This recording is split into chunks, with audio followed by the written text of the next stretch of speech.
Remember to receive Onesimus in verse 10. For now, he is very important. Somebody here who was not important is going to be very important in Jesus' name. We don't care what we are passing through. The angel of the Acts chapter 12 that entered into the prison with Peter. For Peter has been condemned to die. Somebody here must also be condemned. And in the middle of the night, the apostle said, we shall continue to pray. Peter will not die. But Peter must be released. The demanded one was impossible from the hand of the specialist in impossible cases. And in the middle of the night, God sent forth an angel. Peter was caged with 2 soldiers in his 2 sides, 2 chains on his 2 hands. He was naked. When the angel came, he says, Peter, get up, let's go. And the 2 chains dropped. Let somebody chains drop in Jesus' name. Even I lift my hands toward the prison, that our people will enjoy freedom. Somebody who thought he will never be released in Jesus' name. The 2 soldiers were still guarding Peter, and the angel took Peter off. They were in the prison, and Peter has gone out. The trouble is with the mega iron gates. 20 people cannot open it. But the Bible says in Acts chapter 12 verse 10, by the time they reach the iron gate opened by itself. Let somebody's own iron gate open by itself in Jesus' name. It could be the iron gate of sickness. It could be the iron gate of barrenness. It could be the iron gate of unemployment. It could be the iron gate of impossibility of getting your papers. It could be the iron gate of infertility. It could be the iron gate of the spirit of death following you. Anything can be an iron gate. Iron gate of no marriage. Iron gate of no joy. Iron gate of sorrow. What is your own iron gate? You can't pass your exam. That's your iron gate. You're a footballer, no club employs you.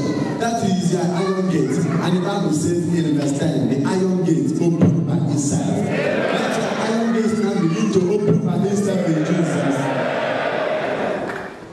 Any charm made against you will nullified in this mass in Jesus' name. From Job chapter 22 verse 28, the Bible says, and we shall decree a word and it shall come to pass. I stand now to decree a word. Let the chain be set free in Jesus' name. Let the sick be healed in Jesus' name. Let the barren conceive in Jesus' name. The same rod of Moses that swallowed the serpent of Pharaoh's magicians is here moving around. The rod of Jesus. Let it swallow these problems that the Egyptians see today, you shall see no more. And I bless you with the power of God's healing unction, that this name Jesus will trouble your troubles, will emancipate the caged. Let the same name Jesus, under his own anointing, for the Bible says in Acts 2:38, and Jesus Christ, anointed with the Holy Spirit and power, is going about doing good, casting out demons, healing those who are under the chains of Satan. Are you under the chain of Satan? Under the chains of ancestral spirits? Be set free now and be healed in Jesus' name. Be healed in Jesus' name. Be delivered in Jesus' name. Be emancipated in Jesus' name. Lord, I lift my hands up with my people and we claim our freedom.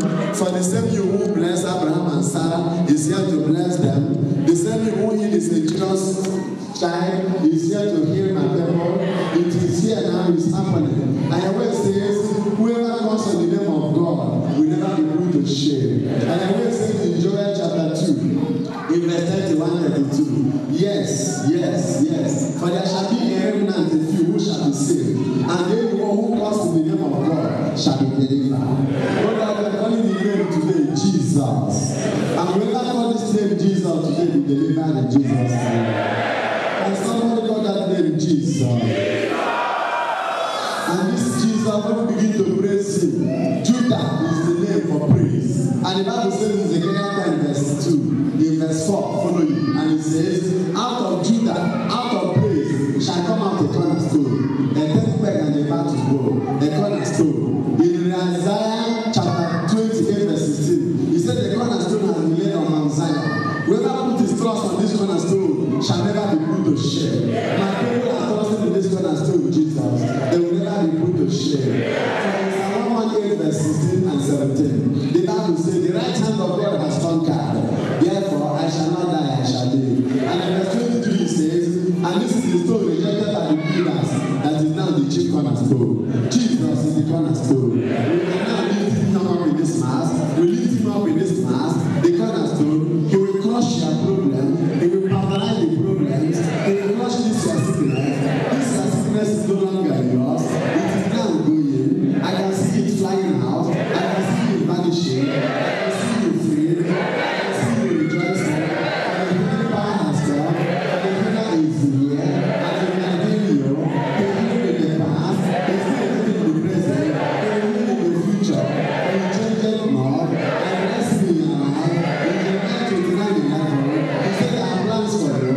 Plans for the future filled with hope. In verse 12 he says, when you call me, I will answer you. In verse 13 he says, you search for me, you find me. And in verse 14 he says, and I will change your condition. Let somebody's condition here be changed in Jesus. Peace be with you.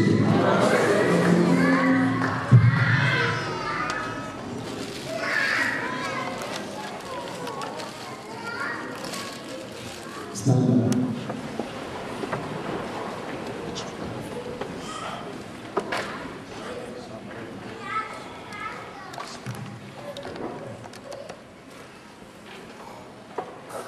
You are the Lord.